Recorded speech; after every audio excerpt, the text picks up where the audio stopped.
Today's episode is brought to you by Domain.com.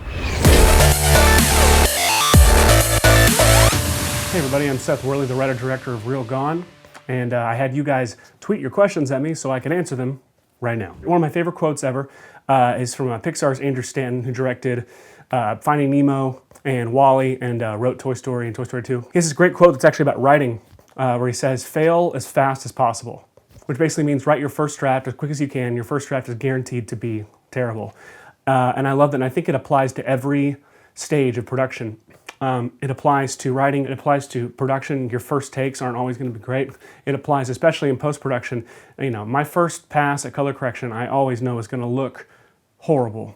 And so the trick is failing as fast as possible, is to get that terrible version out of the way, and then you can fine-tune it into something really great. And then everyone's going to think that was your first try. Plus, if you're not willing to fail, then you're not going to be brave enough to try new things and to experiment. And that's where a lot of your most exciting work comes from, is from challenging yourself and trying new things. Basically, I met with my producer, Ann Fogerty. We went over all the locations that were in the script at the time. I told her kind of what I was going for each of them, showed her some reference shots from like True Detective and Breaking Bad and Better Call Saul. She just kind of drove around Nashville and would stop at a place and walk in and ask if we could use it. She also asked around a lot of places, and a lot of times we would tweet a place questions about trying to find locations, and a lot of times people respond and we find a really great place. It's just about scouting, man. And then just as important as the process for finding locations is how you go about treating those locations. One thing Ann did that I had, we show up, we're very respectful. We make sure that we give them a chance to lay out all the ground rules for using their location. We constantly exhibit a spirit of gratitude and a spirit of compliance with anything they need us to do. The coolest thing that Ann did was when we were done shooting, she went to every location that we shot at and gave them this little gift package of coffee beans and chocolate and cool locally sourced stuff, which totally blew my mind and was awesome, because that's the best way to do business. If you can just that little extra mile you can go to say thank you and to show appreciation, that is a great investment in the future of the film industry in your town and in just your personal business of filmmaking. Ryan talks about trimming the fat all the time on the show, and it's absolutely the case. We had to cut a scene that I loved. It was just a little extra gag that took the toaster joke a little further. I'm constantly going through the edit and just trimming even little frames of shots just to make it as concise and short as possible. You don't have time for any fat in the film, so that's how we keep the pacing going. As we go through, and we just, feel ourselves getting bored, cut it, and listen to people, listen to your friends, listen to the people laughing, show it to people in person. And if they aren't laughing or if they aren't engaged, if they're getting bored, you can kind of feel it.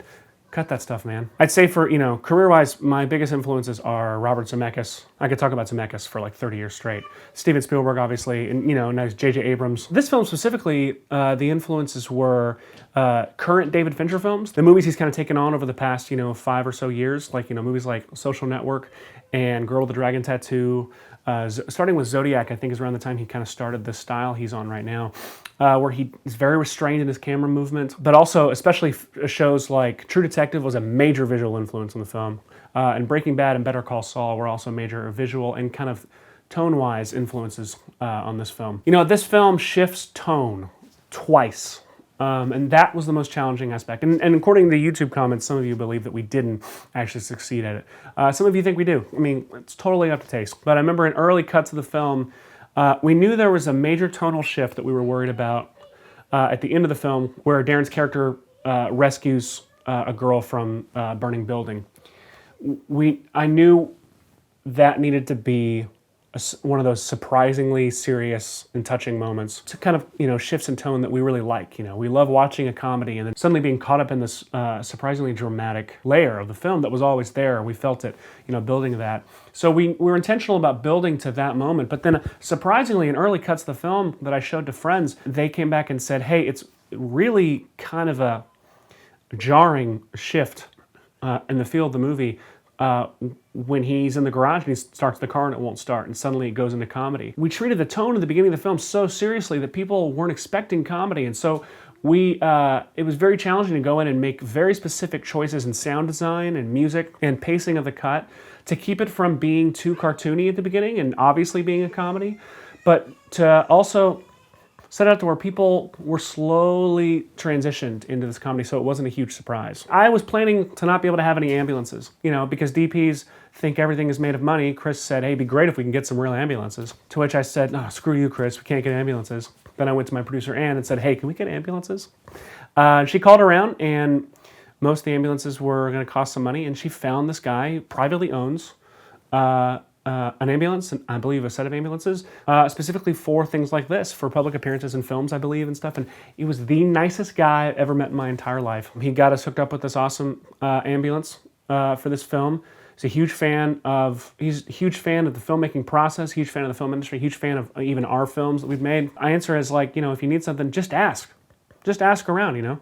Don't give up immediately. You know, like I said earlier, this was very inspired by David Fincher films, especially the most recent set of David Fincher films, where he barely moves the camera at all. Very, very restrained. And, you know, in my previous films, I like to move the camera a lot. And so it was a fun exercise here to try and create that look of like House of Cards, Social Network, Girl with a Dragon Tattoo. It was a lot of fun to do that. And Chris was also keeping me in check and accountable throughout the film, saying, you know, I like to do a lot of visual transitions into scenes. For example, when we cut to the bathtub, him turning the water on in the bathtub, I originally had planned to open with him opening the shower curtain really fast. And, you know, just to have dramatic movement and sound in the opening of the shot. And Chris pointed out, hey, is that too Spy vs. Guy? You know, because Spy vs. Guy is a very similar structure. It's like a Wile E. Coyote short, almost. And so we were very over the top in our camera movement and style in Spy vs. Guy, and we had those big